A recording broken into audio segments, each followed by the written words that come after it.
Para o físico Fritjof Capra, nós convidamos Ulisses Capozoli, presidente da Associação Brasileira de Jornalismo Científico, Flávio Diegues, jornalista especializado em assuntos científicos e diretor da Agência Brasil de Notícias, Miriam Dueilib, coordenadora da ONG Instituto Ecoar para a Cidadania, especialista em educação para a sustentabilidade, Darlene Menconi, editora de Ciência, Tecnologia e Meio Ambiente da revista Isto É, Marcos Sorrentino, diretor de Educação Ambiental do Ministério do Meio Ambiente, Edgar Assis Carvalho, professor do Departamento de Antropologia da PUC, Marcelo Nobel, professor do Instituto de Física e coordenador do Núcleo de Desenvolvimento da Criatividade da Unicamp.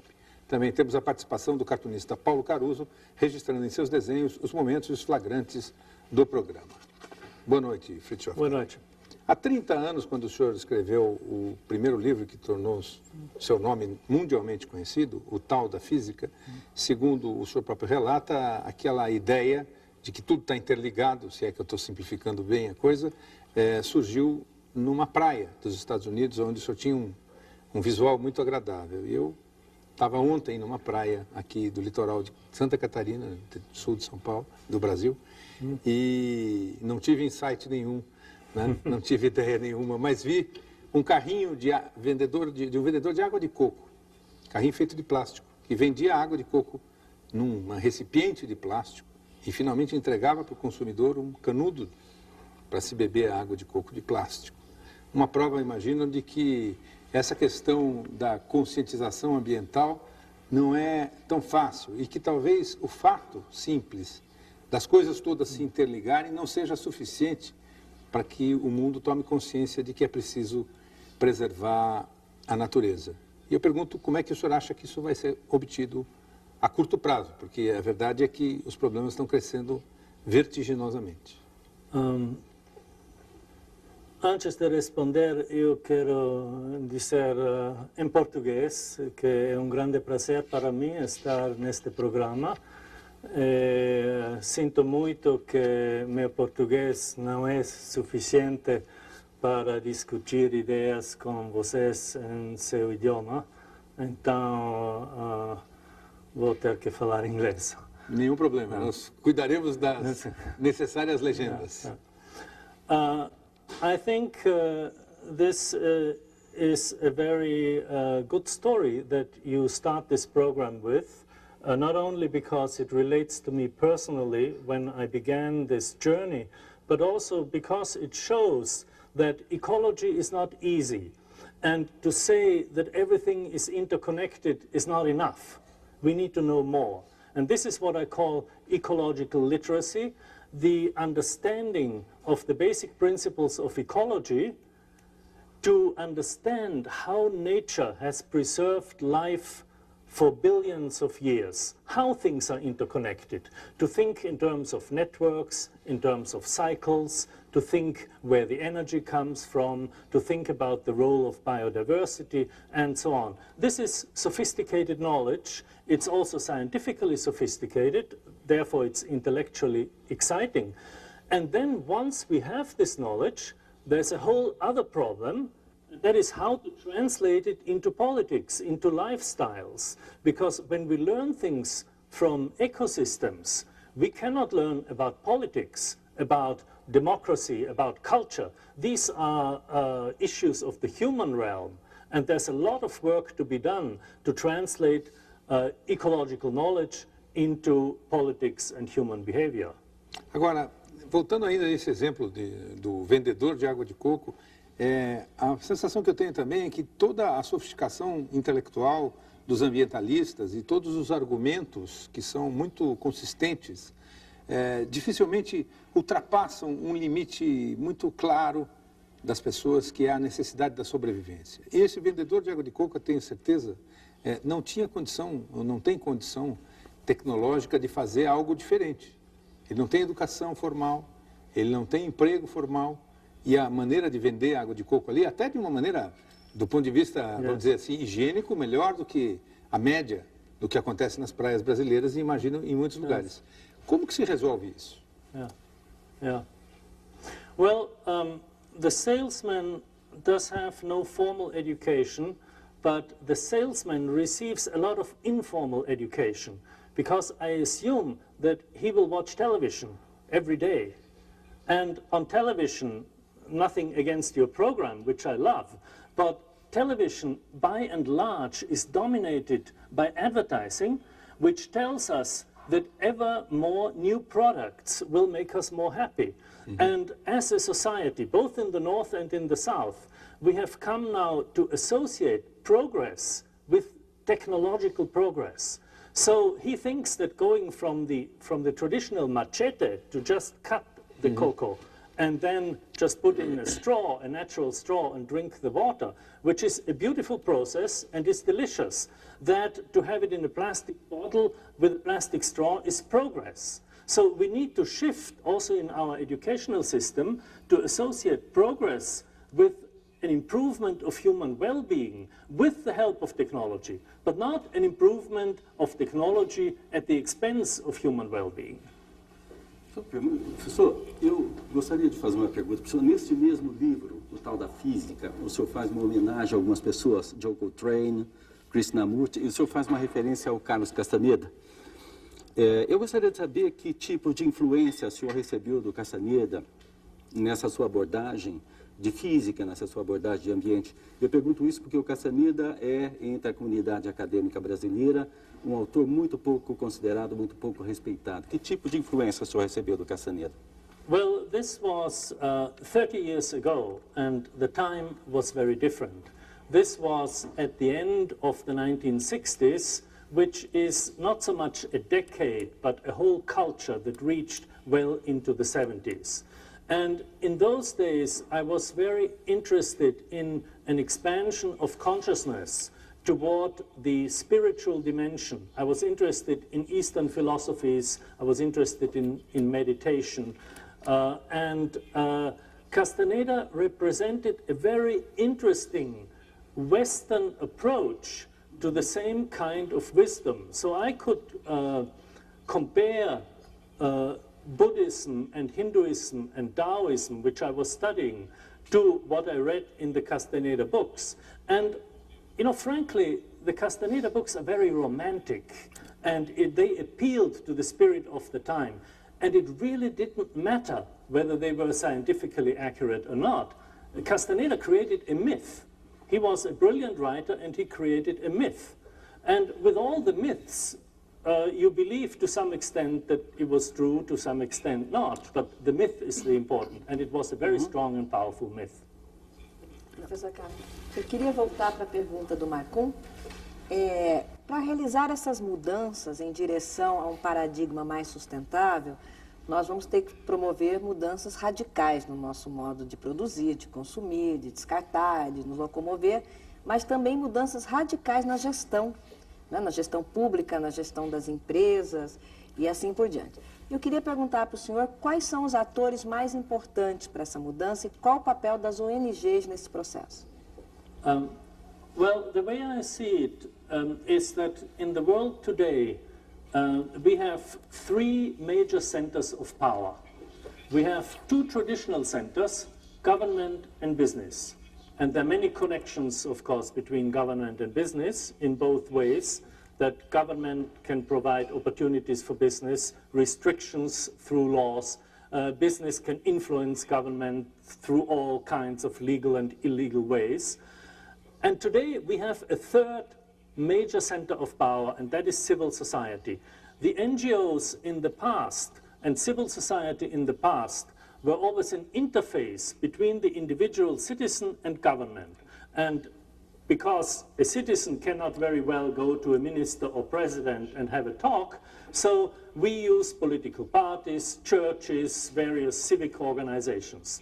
But what we have seen in the last 5 years is that these NGOs grew beyond national boundaries, just as businesses have grown beyond national boundaries. And there's now a global civil society, very sophisticated, interlinked with networks, both electronically and personally with personal networks. And I think in order to move towards sustainability, it is absolutely crucial that those three centers of power collaborate. Each has to contribute a lot. Government contributes the legal framework and can also contribute charismatic politicians to move and inspire the citizens. Business has a lot of know-how, telecommunication systems, problem solving, all of this. And the civil society generally contributes the values that business doesn't have. Government sometimes yes, sometimes no. But we in civil society are now globally organized around the values of human dignity and ecological sustainability. And it's only with this collaboration that we can move toward a sustainable future. Professor, quando o Lula foi eleito, o senhor disse que ele seria um grande exemplo para o mundo, não só para o Brasil, porque ele tinha um grande trânsito entre os ambientes sociais, entre as classes sociais e a sociedade civil, na verdade, e ambiental. O senhor dizia que era uma grande esperança de um novo modelo econômico que valorizasse essas questões. O senhor ainda acredita nisso? O senhor ainda tem esperança nesse Brasil? I think there's a slight misunderstanding here. I never said that Lula can become the hope for the world, because I didn't engage in a personality cult of Lula.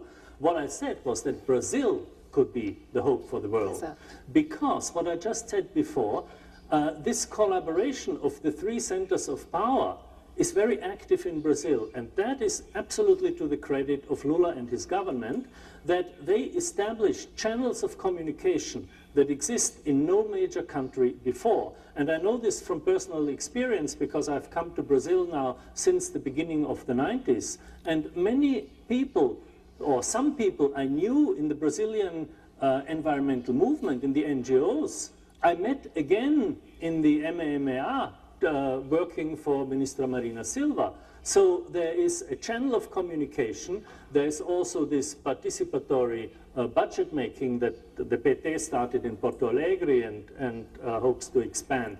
So there are many ways in which civil society can collaborate with the government and which do not exist in other countries. Now, let's not be naive. This collaboration is not always easy, because on the one side, you have big business with a very different agenda, very different values, and then you have civil society with, you know, our values of ecological sustainability and human dignity and many other of those values. So there are often clashes, and it remains to be seen how this will work out, but I still have a great hope. Os livros fazem muito sucesso no Brasil. O Tal da Física, a Teia da Vida, Conexões, Ponto de Mutação. No entanto, eles não penetram muito no ambiente universitário. Eu estou falando da ótica não só da antropologia, mas das ciências humanas. Seus textos, às vezes, são considerados na universidade como alguma coisa próxima, isso já foi dito em algumas instituições, próxima de autoajuda, o misticismo, etc. No entanto, quer dizer, se eu estou correto, os seus livros todos investem na necessidade de superação do paradigma cartesiano, paradigma que divide as coisas, que separa. Como é que o senhor trabalha essa questão de que nos textos há uma aposta numa reforma do pensamento, no plano dos valores, das instituições, e quando nós transportamos essas ideias para a universidade se mostra, de certa forma, refratária a esse tipo de ideias, uma vez que a universidade ainda é dominada pela fragmentação, etc, etc. Well, I'm glad you asked this question, because this is a source of great frustration for me. I became very well known in Brazil over the last 10-15 years for various reasons. One reason was that I've worked for 10 years with a big company here in São Paulo, Amana K. They do business seminars for business executives, and they have thousands and thousands of people who went through their seminars. And I contributed to these seminars either in person or by video for 10 years. And they sold my books to their clients. So in the business world, my books spread very rapidly. I also have an excellent publisher in Brazil, Cultrix, and they distribute the books very well. So again, you know, I've had two sources that made me well known. Then I met companies through Amana K, I met NGOs, I met people from the Lula government like Minister Marina Silva, and so I became more and more known, and there's a kind of effect that people want to make you into a celebrity, you know? And part of being a celebrity is that you have to be always the same. You're not allowed to change because you are famous for a certain thing, and they expect you to be famous for a certain thing. So my initial fame was from physics and mysticism, the Tao of physics, and so on. And so my books, when you go to a bookstore, you won't find my books in the social science department. Well, that's where they belong. Because in my last book, As Conexões Ocultas, I present a coherent framework that integrates 3 dimensions of life, the biological, the cognitive, and the social. This is something very new. It is based on outstanding work from scientists around the world, several Nobel laureates among them. It is serious science, but it is often not presented as such. Now, the other part of your question was about the university, and I'm happy to say just a few days ago, a week ago, I was in Porto Alegre, and I gave a talk at PUC there.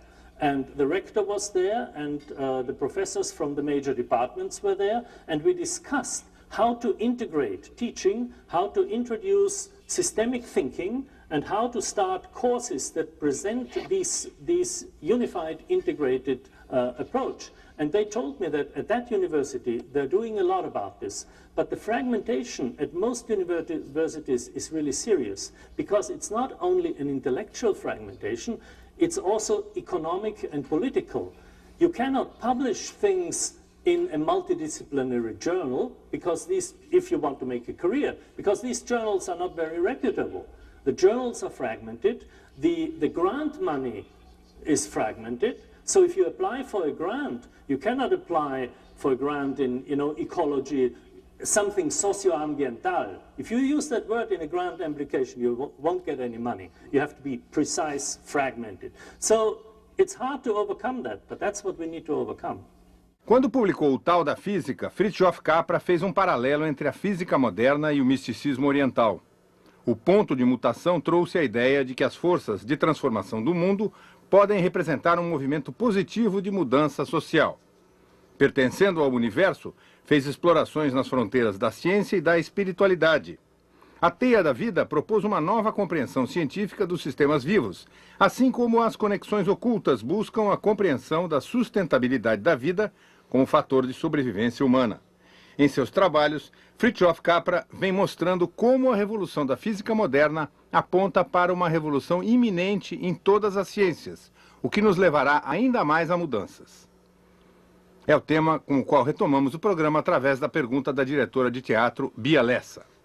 Gostaria de perguntar para o Capra o que ele acha que vai acontecer nos próximos 20, 30 anos do ponto de vista científico.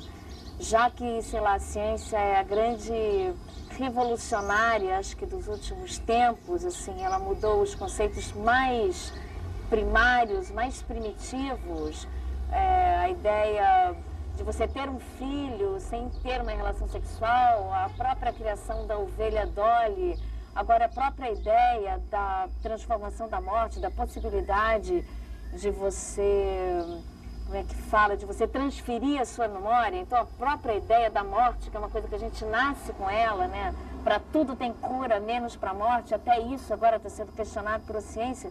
Eu queria saber o que é que você imagina para os próximos 30 anos. Scientific progress, just for the sake of progress. Doing something in science just because we can do it is not enough. In fact, science is always practiced within a broader context. Values always enter into science. As an individual scientist, I can choose, for example, in biology, whether I want to be a microbiologist or geneticist, or whether I want to be an ecologist or some evolutionary theorist. So those are choices of values. More importantly, values come in when you do research, because scientific research today is very expensive. You need a lot of money, you need a lot of infrastructure. This needs to be funded, And the values of the corporations that fund the research very often determine the values of the research. So it is clear that today, as it was in the past, science always takes place within a broader concept of values. And what we need to do in the future is to incorporate ethical values and values of an ecological ethics. That is, values that recognizes that we are part of the earth community. In fact, the word ecology comes from oikos, household. The earth household is a community of organisms, of plants, animals, humans, microorganisms. We are part of that community. We depend on the community. And any kind of science that destroys that community is bad science. I don't know what will happen in the next 20, 30 years, but I hope that these values will enter science on a large scale. Mas não há o risco de a gente estar vivendo uma realidade. Eu estou aqui fazendo o papel do advogado do diabo, que às vezes não é muito bom de fazer, de esses setores que se apoiam na ciência para desenvolver novas tecnologias, por exemplo, de produção agrícola, por exemplo, de produção de frangos em grande escala, e o Brasil hoje é o maior produtor de frangos do mundo, né? Disputam essa corrida dentro de um carro de Fórmula 1, enquanto os defensores do meio ambiente, aqueles que propõem, como o senhor propõe, que a ética e que os valores predominem sobre a ciência, estão montados numa tartaruga, talvez? Não há um descompasso que faz com que o risco, quer dizer, quando esses pensamentos estiverem consolidados no planeta como um todo, o estrago já terá sido feito, quer dizer, já não há mais como resolver as coisas? Well, it is true. I agree with you that we are in a race, but maybe the Formula One metaphor is too narrow, because in the Formula One you have a racetrack, and the main variable is the speed. I mean, there are other variables. You have to have enough gasoline, the tires need to be right. It's very complicated today, race car driving. But still, the speed and who arrives first along a pre-given track is the critical variable. Let's take agriculture. In agriculture, there are many goals, and I have learned in my visits to Brazil that you have two government agencies for agriculture. You have the Ministry of Agriculture that deals with large-scale agribusiness, and you have the Ministry of Agricultural Development that deals with small farms. Now, they promote very different types of agriculture. The large-scale agribusiness promotes chemical farming and transgenics. The small-scale farming promotes agroecology. And by the way, I was very happy to learn that the Lula government gives more money to the small farmers doing agroecology than to the big agribusiness. However, the goal of the agribusiness is not like the goal of the race car driver, which is clear-cut. The goal is to make the most money. The main reason for selling transgenics is to sell more chemicals, which destroy the environment, as we know, and have a host of problems.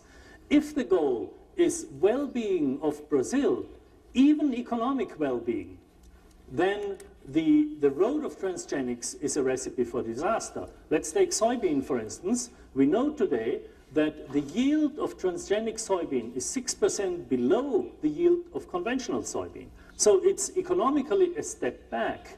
We also know that conventional soybean in Brazil is nitrogen self-sufficient, doesn't need fertilizers. It's a special kind of species.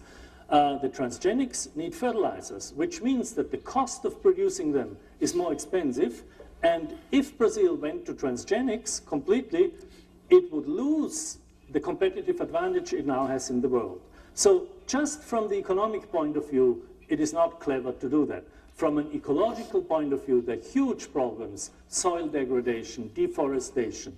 There's a whole infrastructure that goes with it that creates environmental problems. From the social point of view, you have a large concentration of land and capital. You have farmers that are driven out of their farms, migrate into the cities, a host of social problems. I would predict that if Brazil went to transgenics, you could not implement your social programs like the Bolsa Familia, for instance, would be impossible to do with that kind of agriculture. Now, I know also, fortunately, that Brazil is the world leader in agroecology. In southern Brazil, there are 400,000 farmers practicing these ecological methods. They are not that easy because they are multidimensional. You don't just plant something, throw on some chemicals, and then wait. You have to plant crops together, you have to know about the climate, about the local ecosystem, and so on. But they increase the yield, and what is important, they build community. They nurture community, and therefore they are socially advantageous. Professor, deixa eu ver a questão econômica. Eu gostaria de ter uma ideia, pelo menos aproximada, de como o senhor enxerga certas questões que são muito importantes do ponto de vista conceitual e também um pouco do ponto de vista de uma certa superficialidade que o debate vem sendo, com que vários debates vêm sendo feitos. Por exemplo, na questão da globalização, fala-se muito da globalização e isso significa muitas coisas vagas. E quando se chega a algumas definições um pouco mais precisas, se vê que a globalização não é exatamente o que se fala. No sentido seguinte, houve uma forte tendência para se unificar as moedas mundiais. E isso foi considerado um ponto importante da globalização, uma maneira de você, unificando as moedas, unificar os mercados. Mais recentemente, no entanto, de 99 para cá, e o senhor inclusive fala numa luta que seria a luta da globalização sustentável, equilibrada, contra a globalização que seria um pouco mais, digamos, irresponsável. Agora, o fato é que há uma mudança importante na economia mundial em que, por exemplo, a questão do câmbio já não é uma questão tão clara atualmente. Muitos países estão deixando as moedas flutuar, o que pode ser interpretado, alguns economistas interpretam como sendo um fortalecimento das economias nacionais. Há um nacionalismo emergindo no meio dessa disputa, dessa tensão, digamos assim, econômico-ecológica atual. O senhor participou do Fórum Social Mundial, eu sei que o senhor está aqui, inclusive, para participar de um fórum do Cone Sul, para decidir que posições os países do Cone Sul vão tomar na Conferência da Água, no México. O senhor poderia nos dar um panorama da sua visão sobre essas questões? Well, I'm not an expert at all in financial markets, exchange rates, and so on, so I cannot comment on this. But let me say something about globalization. We are talking about economic globalization. We are not talking about a global culture where we can share science or sports or cultural events. That type of globalization, I think, is something very positive. And the economic globalization could be something very positive, but unfortunately at the moment it is not. What we have today is by and large, a single economic system around the world, with a few exceptions, and it is a capitalist system, but it is very different from the traditional capitalism that emerged after the Industrial Revolution, the one Karl Marx wrote about. It's also different from the capitalism after World War II, the Keynesian economics. It is characterized by basically three features. One is that it is global. The second is that productivity is based largely on knowledge creation and information processing and on innovation. And thirdly, it is structured around a network of machines, essentially, a network of computers, a network of informational and financial flows. The computers are programmed according to certain rules, the so-called free trade rules that the World Trade Organization imposes on its member countries. And now I come to the important point. Underlying all these rules is a single principle, which is the quintessential capitalist principle. And that is that making money is always more important than any other human value. So making money is more important than human rights, than democracy, than health, than protection of the environment, and so on. And that is the pernicious part of economic globalization. But this is not necessary. We can change it. We can redesign the global economy so that other values, values of people's rights, of human dignity, of environmental protection, ecological sustainability are incorporated. Today, we have the technology to do that. For example, we could impose global taxes on money exchanges. This is so-called Tobin tax that was proposed. We could use that money to support struggling cultures, struggling communities, to support sub-Saharan Africa, or whatever we want. Technologically, we can do it. It's a question of values and political will. So these values have to be introduced into our economic system. Eu queria retornar ao assunto já anteriormente tratado, já que o senhor está comemorando agora os 30 anos do lançamento aí do livro, do seu famoso livro Tal da Física. E, em particular, na pergunta que foi questionada sobre a ciência, o senhor comentou que os interesses econômicos muitas vezes ditam, né, o que a ciência tem feito ou faz hoje em dia em vários aspectos. Eu acho que da sua posição como físico, o senhor trabalhou numa área justamente de ciência básica, onde não há essa influência tão forte, eu poderia até dizer que praticamente nenhuma, de grandes grupos econômicos na área, por exemplo, de física de partículas elementares e coisas que o valem. Então, eu não queria ir para o futuro, mas sim para o passado.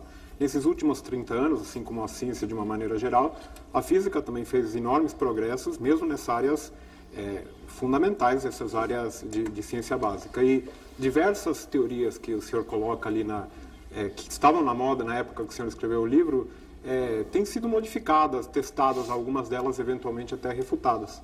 E pesquisando um pouco, eu verifiquei que no seu site não consta nada sobre o assunto. Eu queria saber se o senhor pensa em fazer uma nova edição do Tal da Física, comentada, relida à luz das novas teorias, colocar alguns comentários sobre isso, sobre essas novas teorias no seu site, na internet, ou algo parecido.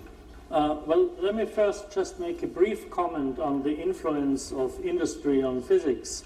When I worked in physics in the 1970s in Berkeley, I was at the Lawrence Berkeley Laboratory, and every paper I wrote, every technical, very fundamental paper in theoretical high-energy physics had a line underneath which says, partly supported by the DOE, which is the Department of Energy, which was, about half of it was military support.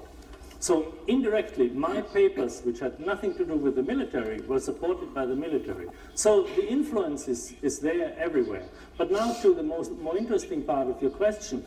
At the end of writing the Tao of Physics, in the epilogue, I ended the book, actually in the last paragraph, where I said that the society we live in today and the culture we live in is not compatible with this worldview that is now emerging from modern physics, which is very close to the view of Eastern spiritual traditions.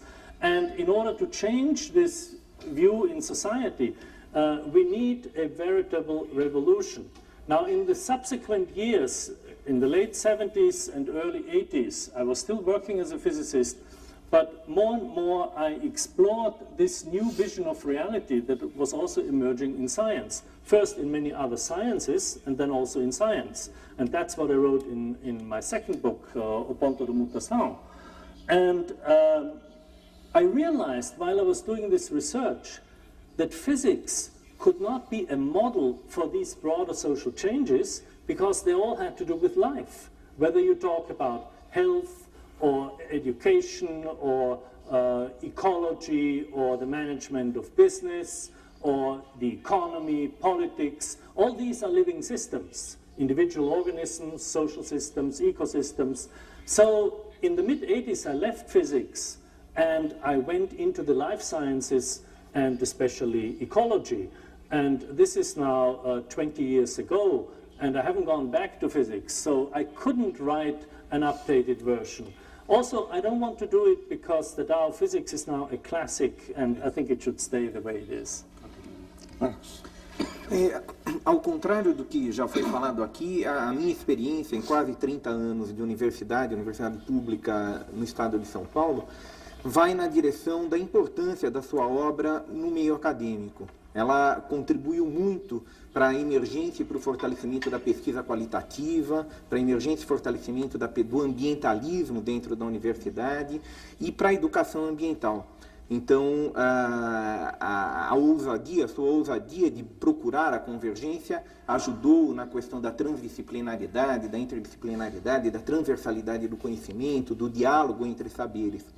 Mas, mais recentemente, houve um desencantamento aí com a sua obra quando você trabalha com a questão da alfabetização ecológica, né? E aí muitos entre nós, no campo da educação ambiental, né, especialmente no órgão gestor da educação ambiental no país, composto pelo MEC e pelo MMA, nós ficamos querendo saber de você como é que a alfabetização ecológica incorpora questões que são muito caras para o movimento ambientalista brasileiro, para a história da educação ambiental na América Latina, questões como a luta por liberdades democráticas, a luta pelos direitos humanos e a própria questão da convergência entre a ação no sujeito e a ação do sujeito e a ação na sociedade, a ação pela transformação da sociedade. Aí me parece que a alfabetização ecológica, pelo menos na leitura que nós temos aqui no Brasil, ela não sai muito da escola e da ação com a criança. E na nossa perspectiva, a educação ambiental tem que trabalhar no sindicato, nas associações de moradores, tem que dar conta de uma enorme quantidade de questões socioambientais que me parece, pelo que eu vi até hoje nas propostas de alfabetização ecológica, não são muito contempladas, porque ela acaba ficando muito biologicizante, trabalhando muito com a questão da transposição dos sistemas naturais para as sociedades humanas. Eu gostaria que você falasse um pouco sobre isso. Well, first of all, Marco Sorrentino, I want to say that I'm very happy to have this dialogue with you because I have heard about you and about your work for many, many years and we never met, and so this is a very nice opportunity. And I'm also very happy to hear that my book has been helpful at your university. What you say about ecoliteracy, I think, is a very serious issue. The way I see it is, the way I understand ecological literacy is the knowledge of how ecosystems organize themselves to sustain life. This is the knowledge we need to learn in order to build sustainable communities. And this knowledge is universal. These are basic principles of ecology. For example, the principle that one species' waste is another species' food, that matter cycles continually through the web of life, that the energy for these ecological cycles comes from the sun, the fact that diversity enhances resilience, and so on and so forth. These are basic principles of ecology. There is solid ecological knowledge that we need to learn. The second question then is, how do we teach this ecological knowledge?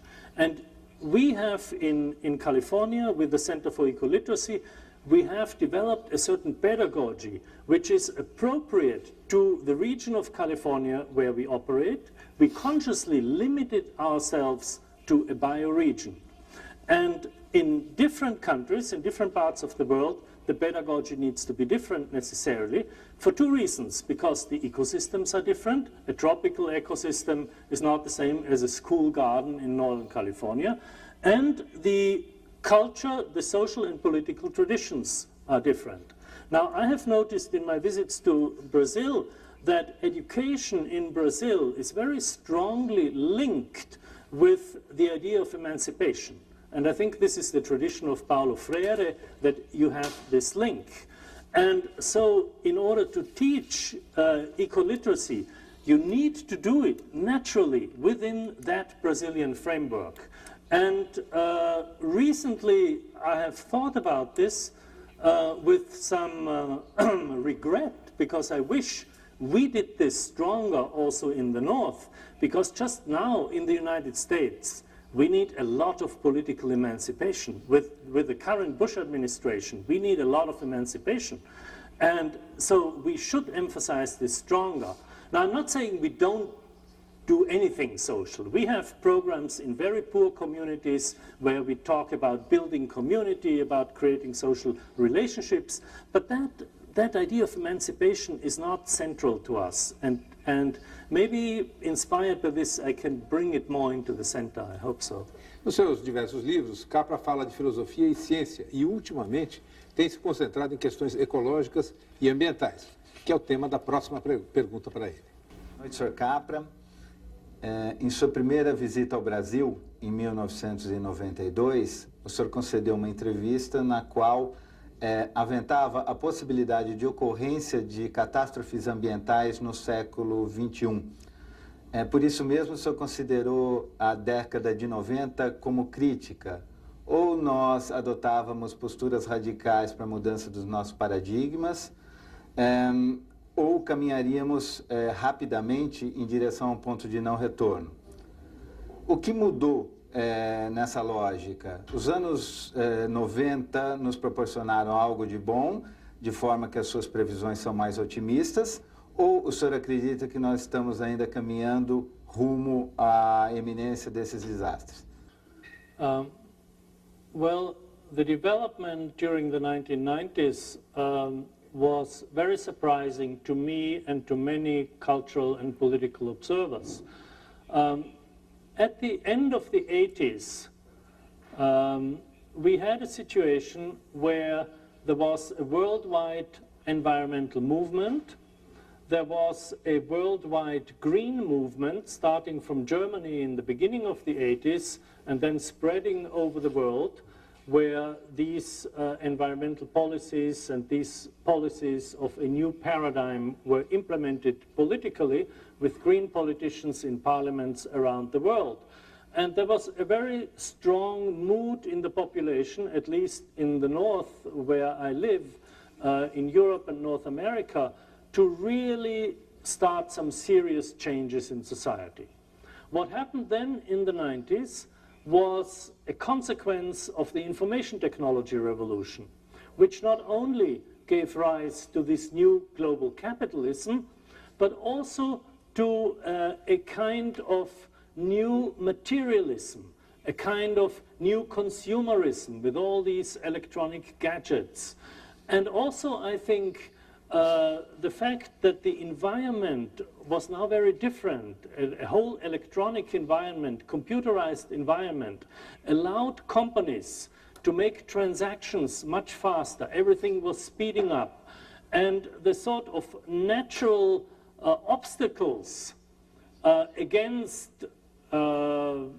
cheating or being dishonest or embezzling, all these sort of dark sides of human nature, all these impediments were sort of disappearing, because with computers it was all clean, it was all fast, and so somehow ethics went out of the window. And I noticed toward the middle of the 1990s, there were serious corruption scandals everywhere, in all the countries, in countries like Sweden and the Netherlands, where there was never any corruption before. Now, all of a sudden, that started. And I think it was facilitated by the information technology revolution. Now, at the same time, of course, there was a response from the NGOs and environmental movement that had begun in the 1970s and was carried over into the 80s and 90s from the green politicians. And I think at the end of the 90s, when the NGOs in Seattle coalesced into a global movement, into a global civil society, which then held the World Social Forum meetings in Porto Alegre, at that time, I think, we were about at the same place where we were 10 years ago. But of course, in the meantime, the problems are more severe, and half of society is moving toward destruction, half of society is moving toward eco-design and building sustainable communities. And we will see what happens, but the situation is much more critical than it was 10 years ago. Professor, o senhor, recentemente, o líder espiritual Dalai Lama foi fazer uma palestra onde ele abordou os benefícios da meditação em monges budistas.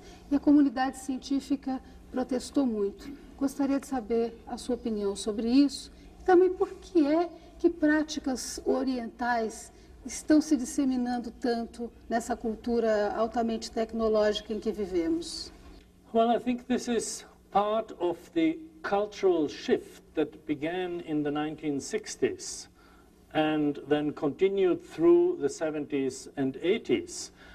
When I wrote the Tao of Physics in the early 1970s, it was published in 75, when I compared modern physics to views of Eastern mysticism, most of my colleagues in physics were either scandalized or they laughed and they thought I was crazy. Well, today there are about a dozen books that are sort of the children and grandchildren of the Tao of Physics. And for a professional of any kind of profession to practice meditation is no longer ridiculed. So these ideas have spread in society. And I think the Dalai Lama, who usually doesn't talk about meditation, but talks about human kindness and compassion. He often says, compassion is my religion. He does a tremendous service in waking us up to different human values. Ulisses. O senhor falou há pouco na ideia de comunidade terrestre. Comunidade terrestre é uma ideia que começa a nascer no século XVI, com as grandes navegações portuguesas. Eu pergunto ao senhor o seguinte, do ponto de vista das navegações espaciais, que é uma espécie de ampliação das navegações oceânicas, nós podemos pensar que nós teremos outros cenários, tanto do ponto de vista de comunidade terrestre, quanto mesmo do ponto de vista ambiental. Por exemplo, as questões ambientais certamente têm que ser vistas na Terra, no Sistema Solar, no braço da galáxia, dentro dessa galáxia e em termos cósmicos. Nós vivemos num universo que tem lei. Então, a minha pergunta é se aquilo que a gente viu acontecer no século XVI, aquela noção de comunidade terrestre, tende a ser ampliada, consolidada pelas grandes navegações espaciais com auxílio da astronáutica, ou essa percepção é ainda um pouco inconsistente?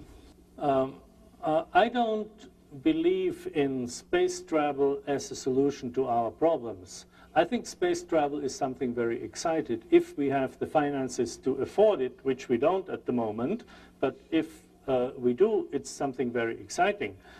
But the world is quite different from the 16th century, and it just so happens that I'm now working on a book about the science of Leonardo da Vinci. So I'm studying the 15th and the 16th century, including all these explorations. But I think if we think that in order to save the world we can go into outer space, then to me this sounds like a big corporation that cuts down the rainforest for cattle ranching or planting of transgenic soy. They ruin the soil and then they move on and cut down another piece. Always, going on and leaving the waste behind is not a solution because we live on a finite planet and we have to be able to deal with the finite planet. And we should become aware that the ecosystems on this planet have very successfully used the very same molecules of earth, minerals, water and air for billions and billions of years. And they did very well. We should copy them. Professor, o senhor tem falado muito em seus livros, como As Conexões Ocultas, seu último livro, em alternativas sustentáveis, ecologicamente corretas para problemas muito grandes que nós vivemos hoje. Um deles é a agricultura, então eu queria que o senhor falasse um pouco mais da questão agroecológica, especialmente na evolução da agroecologia no Brasil, e também na questão dos combustíveis, não é? No Brasil, como o senhor sabe bem, nós fomos pioneiros na questão do álcool, que é um biocombustível, e hoje nós temos uma frota de aproximadamente 6 milhões de carros flex, que funcionam tanto com álcool quanto com combustível. No entanto, o senhor mesmo tem um carro híbrido, que é um carro movido a eletricidade, com consumo muito pequeno de combustível, que agora começa a chegar no Brasil de uma forma ainda muito tímida. Eu queria que o senhor falasse sobre essa tecnologia e por que essa tecnologia dos combustíveis mais limpos não se espalha de uma forma mais rápida no mundo, contribuindo para a diminuição dos gases de efeito estufa, que é o grande problema do século XXI, junto com a água. Well, first of all, concerning agroecology, I've been surprised when traveling in Brazil recently that many people in your country do not know that Brazil is the world leader in agroecology. Most of the most advanced projects in agroecology take place here in Brazil, and recently they have been very well organized. There is a Center for Agricultural Sciences in Florianopolis. There is a new Latin American School for Agriculture, for agroecology, founded by the MST, and there will be soon a course on agroecology on the internet, organized by the MDA. So this is a huge educational infrastructure that you're building up. Well, coming to the fuel question, again, Brazil has been a pioneer, but you need to be careful when you plant crops for biodiesel, say when you plant castor beans, mamona, or you plant palm trees or sugarcane, any of these crops, not to fall into the trap to have a monoculture which will have the same kind of problems. Crops need to be rotated, there need to be intercropping, there are all kinds of ecological measures. And I think the government could play a big role if it paid a higher price for the fuel that is produced agroecologically, and if it established some certification, government certification of properly produced biofuel. Now let me tell you about my hybrid electric car. This is part of the solution. It's a Toyota Prius, and it has an electromotor, it has a big battery, and it has a small engine. And sometimes it goes electric, sometimes it goes with the engine. When I stop at an intersection, the engine stops, everything stops. Because there's no need to run the engine when you stop.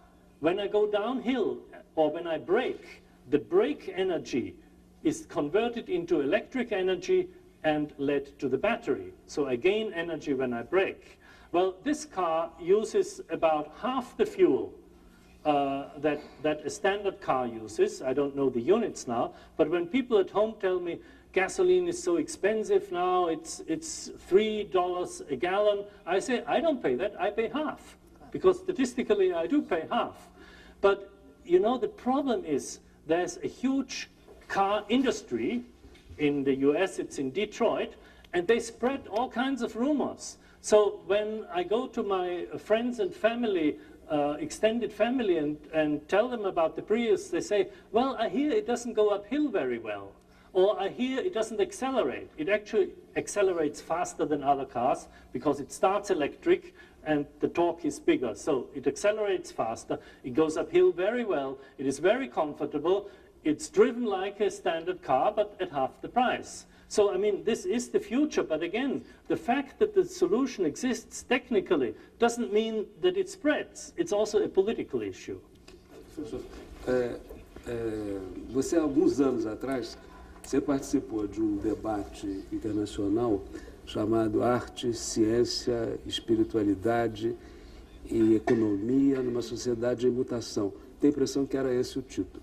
Onde estavam você, alguns economistas, o Ilya Prigogine, o Rauschenberg, etc. E naquela ocasião você teve uma posição bastante, um diálogo bastante ácido com o economista, que eu não me lembro exatamente o nome dele. Mas, naquela ocasião, a questão que estava em pauta, me parece também, era a questão da divulgação da ciência. Ou seja, a ciência tem que encontrar novas mídias para se fazer ouvir melhor. No que diz respeito à sua obra, você tem um belo exemplo disso quando o Ponto de Mutação foi roteirizado para o cinema, magistralmente representado pela Liv Ullmann. Não é? Há outros exemplos do teatro, por exemplo, eu poderia citar Copenhagen, do Michael Frayn, que discute a polêmica, os diálogos entre o Niels Bohr e o Werner Heisenberg. Atualmente, em São Paulo, há um espetáculo no teatral que levou para o palco A Dança do Universo, de um físico brasileiro chamado Marcelo Gleiser.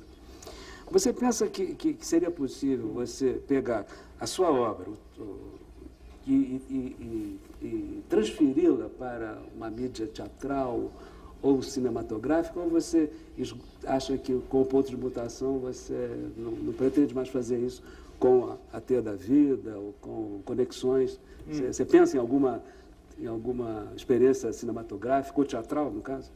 Yeah.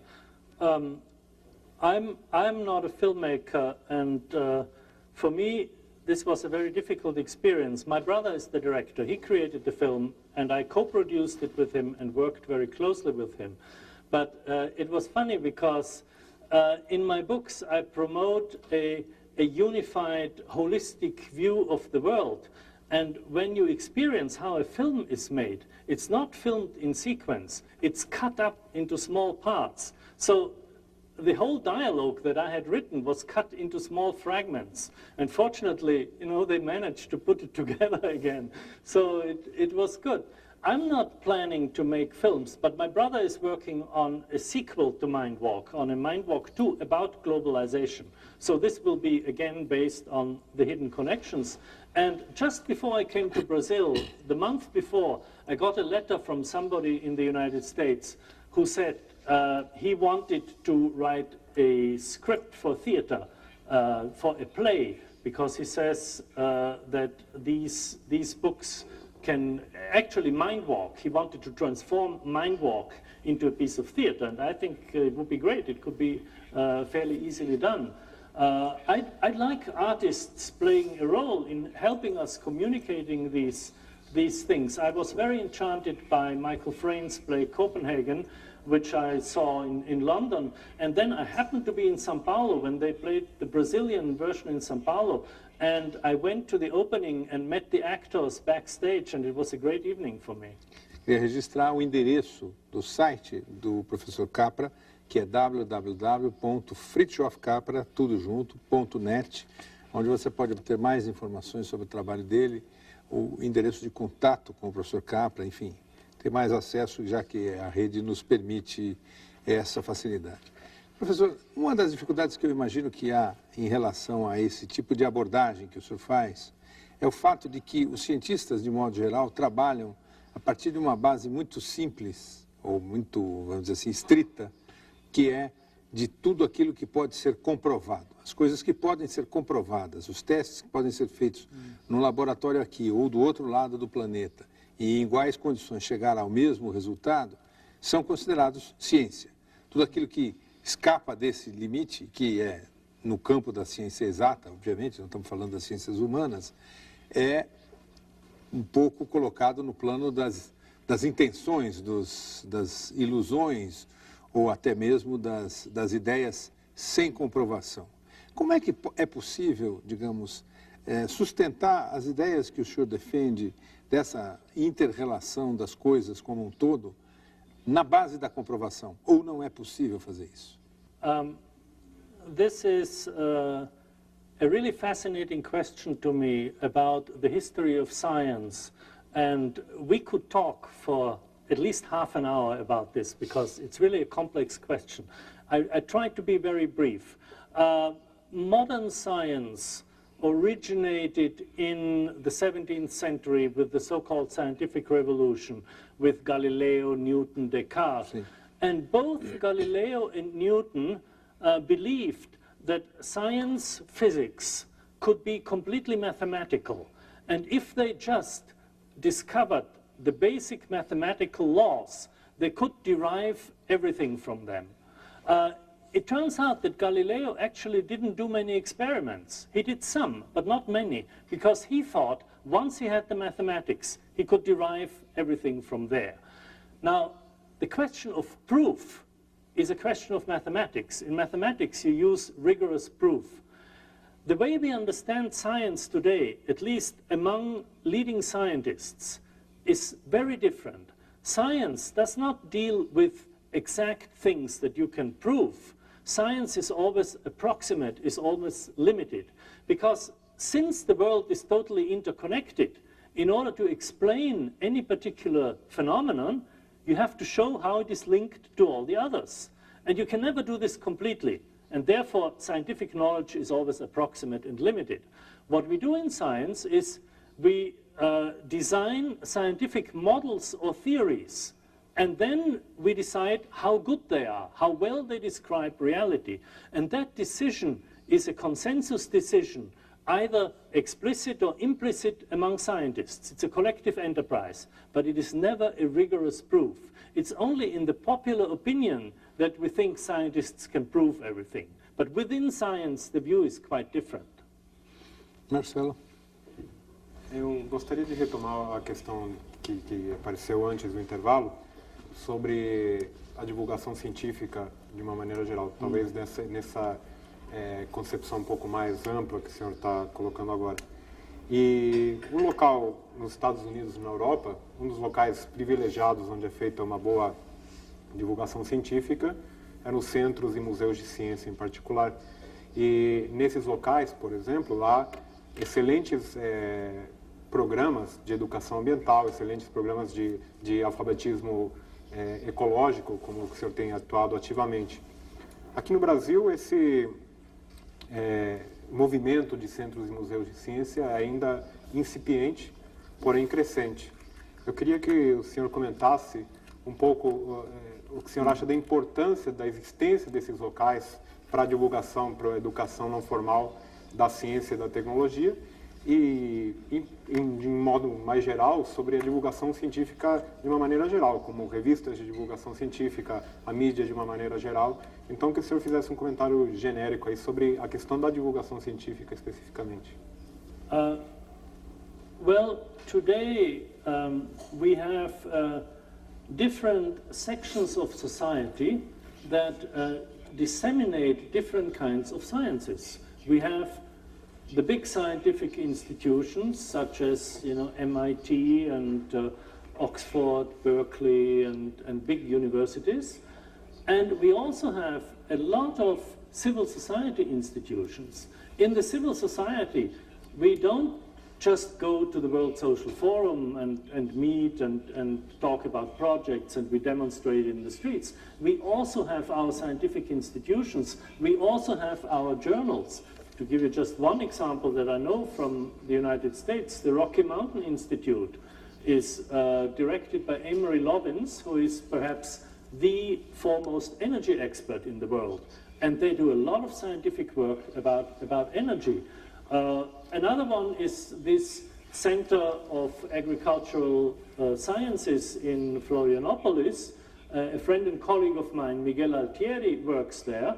And he's the one who told me recently that the MSD has now started a school, a Latin American school of agroecology. Now here you have very advanced science, agroecology, taught within a context which is a context of liberation, a political leftist movement. I find this is quite extraordinary.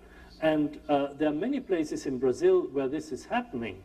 I think you're completely right. The science museums, the centers of learning should be expanded. But also we should recognize that there is a lot of science being taught in the environmental education institutes. For example, right here in São Paulo, the Instituto Ecoar, which is led by my friend Miriam Duelibi, does excellent science. They publish beautiful books, they teach science.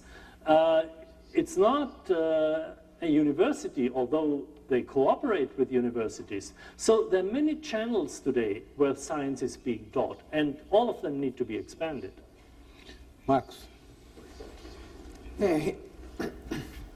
retomando um pouco a questão inicial levantada pelo Marcum, dessa tensão entre o social e o ambiental, eu queria só mencionar que a Gazeta Mercantil trouxe recentemente uma pesquisa feita pela Fundação Getúlio Vargas, que demonstra que a pobreza no Brasil recuou cerca de 7% no ano de 2004.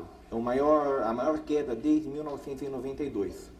Por outro lado, temos problemas ambientais que decorrem ainda da presente e hegemônica lógica desenvolvimentista, agroexportadora de alimentos para os carnívoros do mundo inteiro. Como intelectual e como ambientalista que conhece bem o Brasil e que tem a oportunidade de olhar o país para além das paixões eleitorais, como é que você interpreta essa realidade socioambiental hoje no país?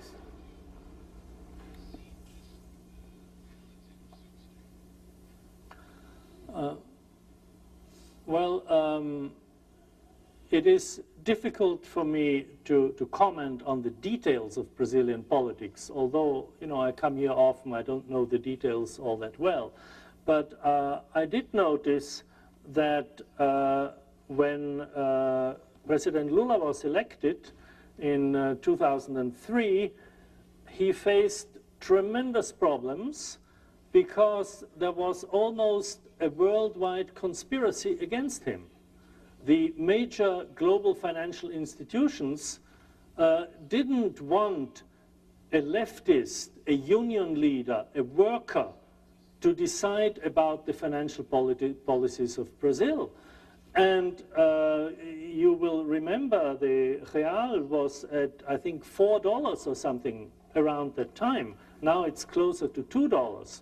So he had tremendous success in calming the international financial markets, which could have brought him down completely. And he was successful in implementing these various new structures, channels of communication. He was successful in getting 13 ministries to collaborate to protect the rainforest. And as I mentioned before, the deforestation has gone down now by about 40% in this year. So there were successes on many fronts, but somehow my Brazilian friends tell me that they expected more from the social programs. And I know that there's still a lot of violence in Brazil. There's still a huge gap between the rich and the poor. And so these social programs do need to be enforced. And my hope is that now that the big issues have been addressed, the big financial and global issues have been addressed and addressed very well, and new structures are in place, that we will really see these social programs advance now. Flávio. Professor, continuando um pouco nessa linha, e voltando um pouco à linha da pergunta que eu fiz, primeira pergunta, eu gostaria que o senhor se estendesse um pouco mais sobre essas questões, especialmente de que maneira o senhor vê que se possa conduzir uma política que seja desvinculada de partidos, pelo menos na maneira tradicional, que essa vinculação era vista, para enfrentar questões que são muito sérias. Por exemplo, quando se fala em ecologia, geralmente se esquecem das populações humanas, que sofrem mais do que os próprios animais, em quase todas as circunstâncias. Essa tragédia de New Orleans, por exemplo, foi uma coisa assim, esclarecedora a respeito das condições de vida em que grande parte da população vive atualmente. Eu menciono especialmente a questão, por exemplo, do Oriente Médio, que é uma vasta região, tem 700 milhões de pessoas vivendo ali, naquele corredor que vai até a fronteira com a China, em condições estarrecedoras, quer dizer, onde a tensão, a violência é muito grande. Né? Por exemplo, na sua visão, não é, a tentativa que o senhor faz de aplicar a ciência a um problema social, como o senhor encara esse tipo de problema? Eu menciono que o senhor escreveu uma carta, um artigo longo, muito corajoso, na época do atentado a Nova York.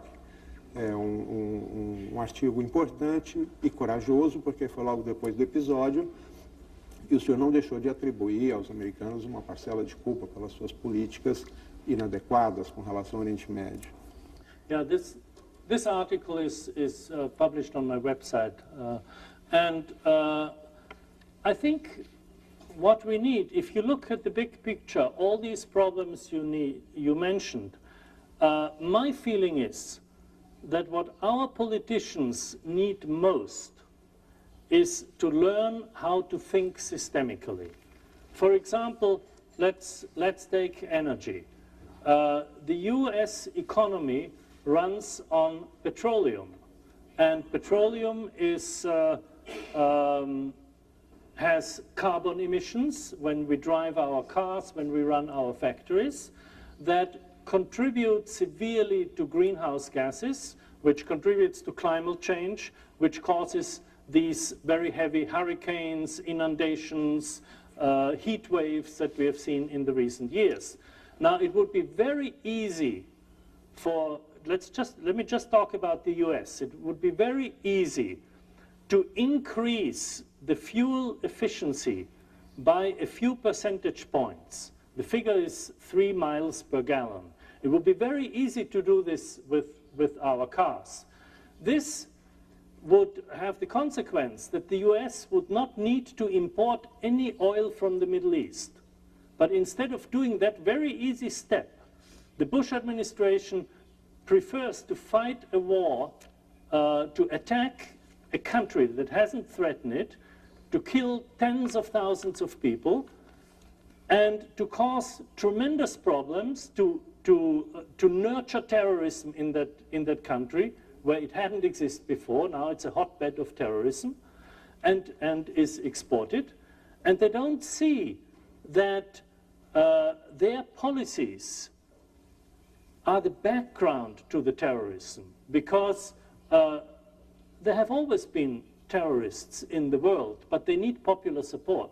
And now throughout the Middle East, throughout many parts of the world, they have major popular support because the United States is seen as the leader of the forces of globalization, which bring a lot of harm to people.